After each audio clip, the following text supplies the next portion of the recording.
A quick update on my life here in Yangon. I've moved to a different part of town and into a different hostel. And that wasn't really by choice. It's just that when I tried to renew my single room at the little Yangon hostel, someone had booked it out from under me online. So I went down to pay for a couple of more nights and they said, "Oh, we're sorry, sir, you can't stay. Someone has booked your room and you gotta go." And since they don't have any other single rooms there, I had the only single room. My choice was between moving into a dormitory or finding a new place to stay. So I went online, did some poking around, found another hostel about 8 or 9 blocks away.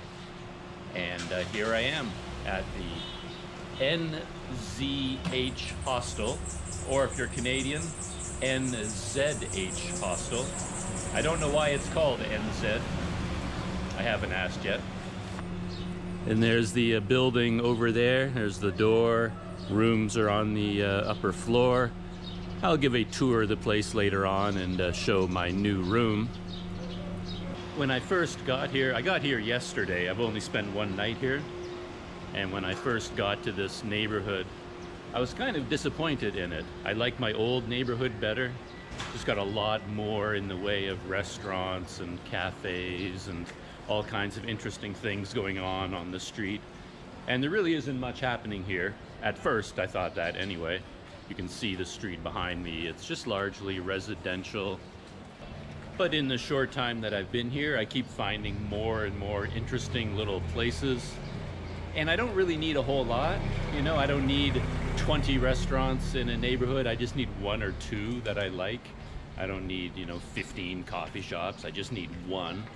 And I'm slowly finding those sorts of places in this neighborhood. And it's really quite an interesting one.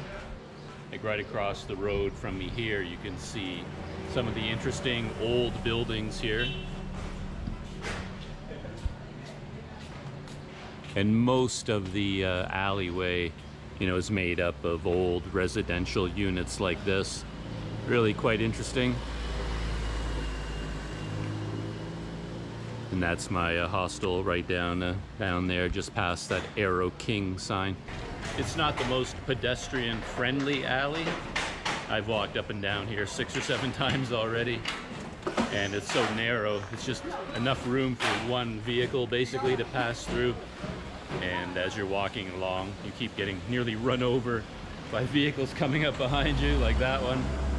And they come blasting through here, honking their horns, get out of my way, that kind of thing. Yesterday, I had lunch at an interesting restaurant just around the corner from here. And that's where I thought I would return to for lunch today. It's actually more like dinner. It's quite late in the afternoon. But I thought it was such an interesting place, I thought I would return and bring my camera along with me. I've just got the GoPro on a little tripod here. And this is my new neighborhood all around me. My old neighborhood had a lot more restaurants and things like that, as I said. This neighborhood seems almost entirely devoted to jewelry and gold shops and hardware stores.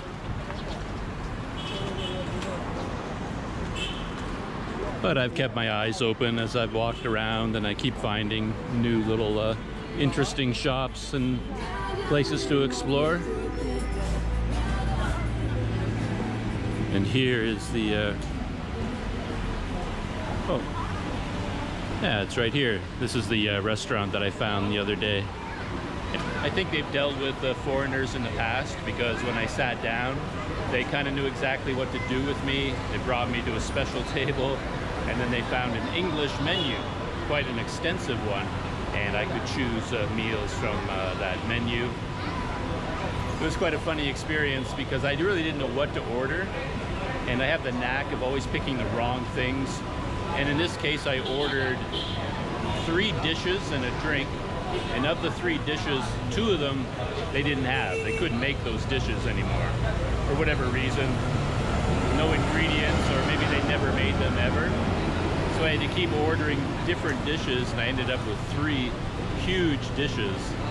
And I got the impression that everyone there was kind of laughing and joking about me wondering, like, who is this guy that ordered enough food for 10 people, and can he finish it all? I felt like everyone was watching me the entire meal, and I did eventually finish all of it. Let's go in and have my lunch and dinner. Hello.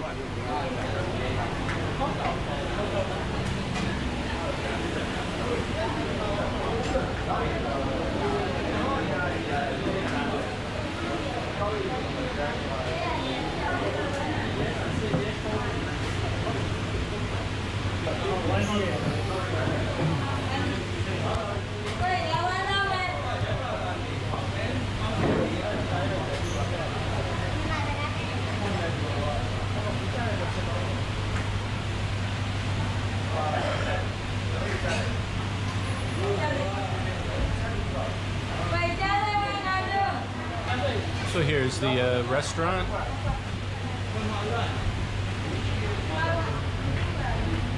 You can see more of it behind me there.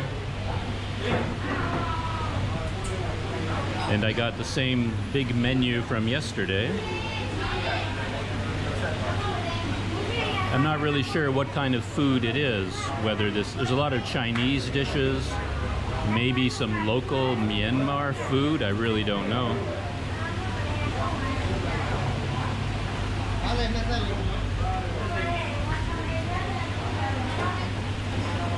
Yesterday I had this sweet and sour rice, which was really good. I tried to order the wonton soup, but they couldn't make that.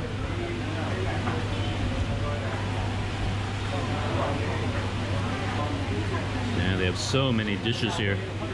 I could come here every day and never run out.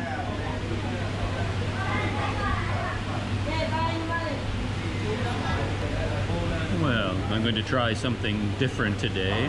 I don't really know what this is. Khmer Palatar chicken. And you can also get Khmer Palatar mutton.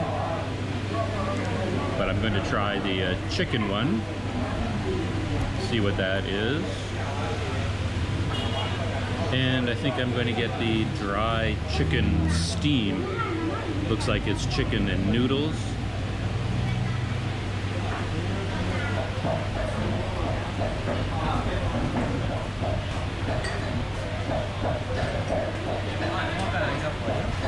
Yeah, could I have the dry chicken steam and an order of Khmer Palatar?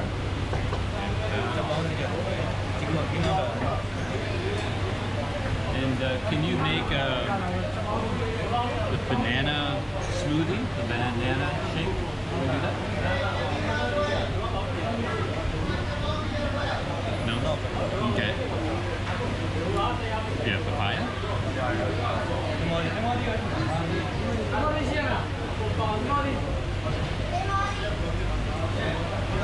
Yeah, okay. I think that's all. Well, my drink has arrived. I ended up getting a papaya juice. A kind of a 50s diner presentation going on here. When I was here yesterday, I noticed that tons of people were getting really amazing drinks, like really elaborate, creamy drinks, all kinds of different things. No idea what they were, though. Let's give this a try.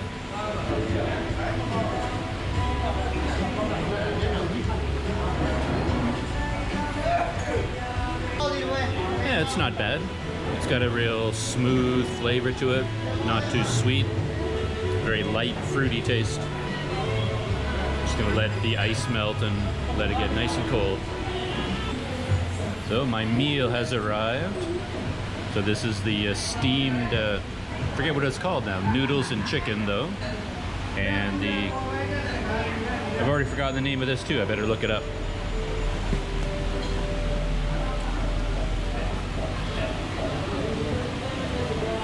they call the chicken dry chicken steam. And the other dish is Khmer palatar. Khmer palatar, something like that. It looks great. We got a nice bowl of soup to go with it, some broth, some vegetables.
Well, that was lunch and dinner combined. And on to the next neighborhood shop. While I was out walking around the other day, I found kind of a food and drink store over here. Not like a convenience store, but kind of like a food mart. Maybe I can get a cold drink over there. I like the food at that restaurant, but as always, I kind of wish they had better systems in place, because you go in and sit down and you really don't know what to do, who to talk to. And when you place your order, they just shout it at the kitchen, like no one writes anything down, so you don't get a bill or anything like that. So when you want to pay and go, you go through the same chaos all over again. You don't know who to talk to, who to call over. You eventually get someone's attention and they have to go find, you know, the person that served you to begin with. They call over someone else, and then you have 4 people standing in a circle around your table having this long, complicated discussion about what you ordered and what the bill should be. And they just go around and around and around. And I know what the bill should be because I just looked at the menu and added up the prices beforehand just so I could get the money ready, and I knew it should be 5,700 chats based on the prices in the menu. But when they came over to the table, they all forgot what I ordered, and then they're looking at all the empty dishes, and one guy says, oh, he had this. The other guy says, no, no, no, he had this. How much is that? Oh, I don't know. Let's talk about it for a long time. And eventually they came up with the price of 6,200 chats.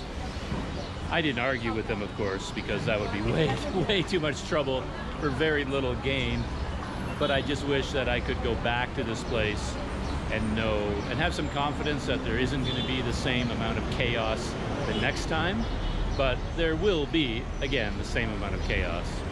And that's just the way things go. So the store where I get my cold drinks and water is just behind me here.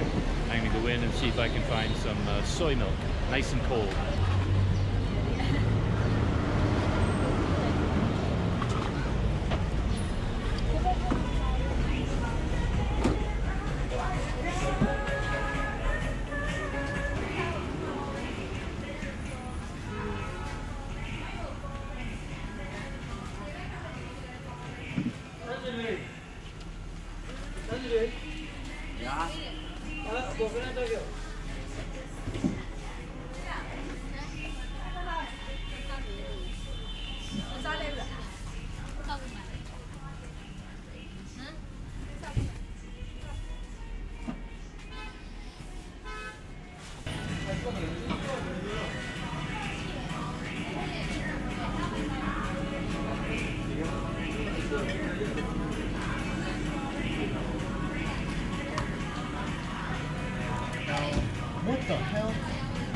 rip this door off? Looks like you did. You don't know your own strength.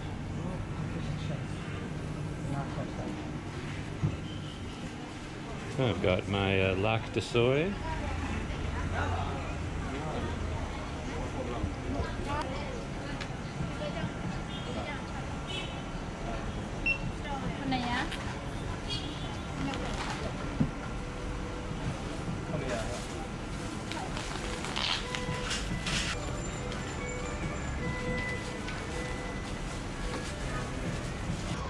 So I've got my soy milk. This is my street here, 22nd Street.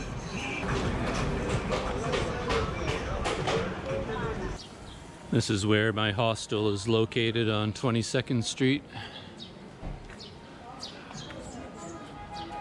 It's quite close to the river, actually. The main road just ahead of us there.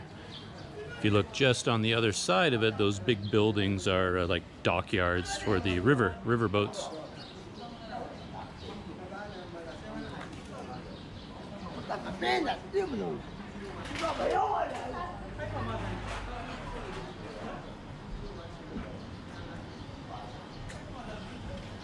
And there's the buildings right across the road from my hostel.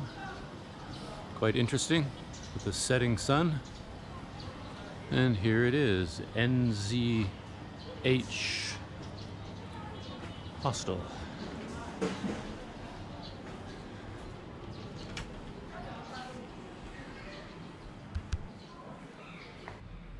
So this is the lobby of the NZH Hostel. NZH Hostel. And this is where they serve breakfast in the morning on these tables over here.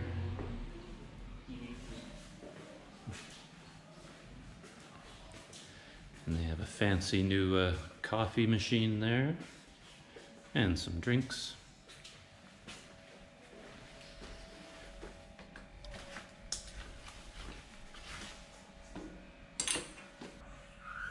That's another view of the lobby area. Yeah, it's really quite nice.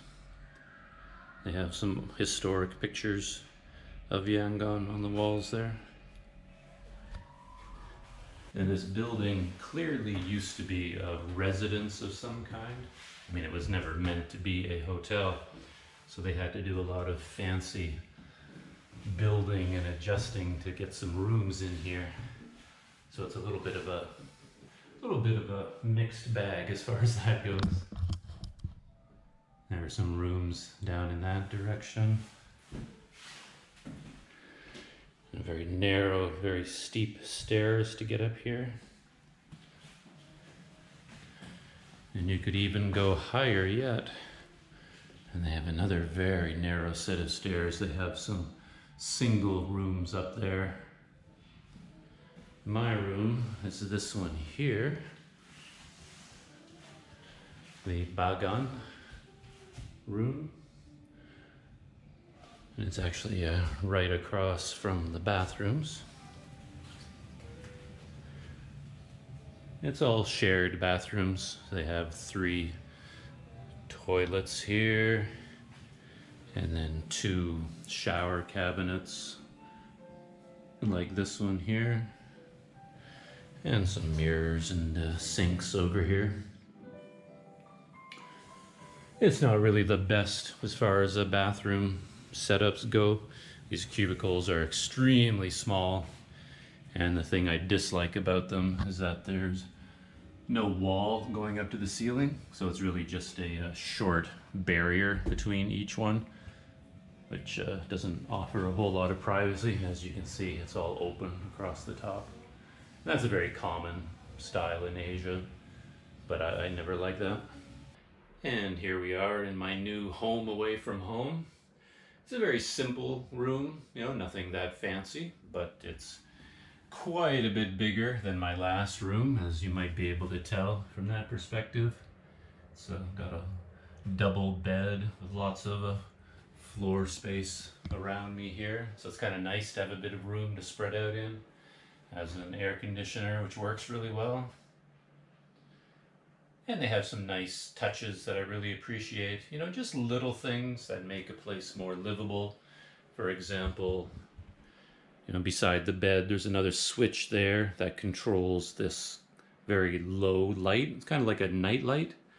So you can turn off the main light here, but then you still have control of a dim light over there by your bed. So you can climb into bed and then turn off that light or turn it on during the night. And just little things, you know, having a mirror, which is always nice.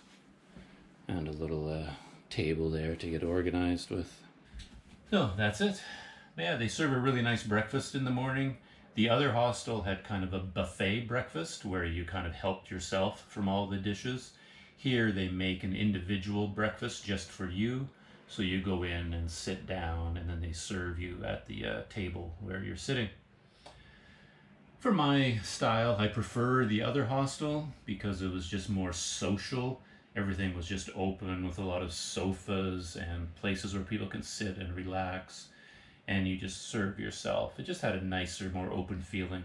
This feels a little bit more private and individualistic, I suppose. So it's got a different atmosphere. The room is a lot nicer though. And also maybe on the negative side, the walls are quite thin and the floor is quite loud with footsteps and doors banging open and shut. So you have to be quite quiet here. And if your neighbors aren't quiet, you hear them. You hear everything through these walls. And I really don't like that. Anyway, that is it for the hostel and lunch out in my new neighborhood. Just a quick tour for today.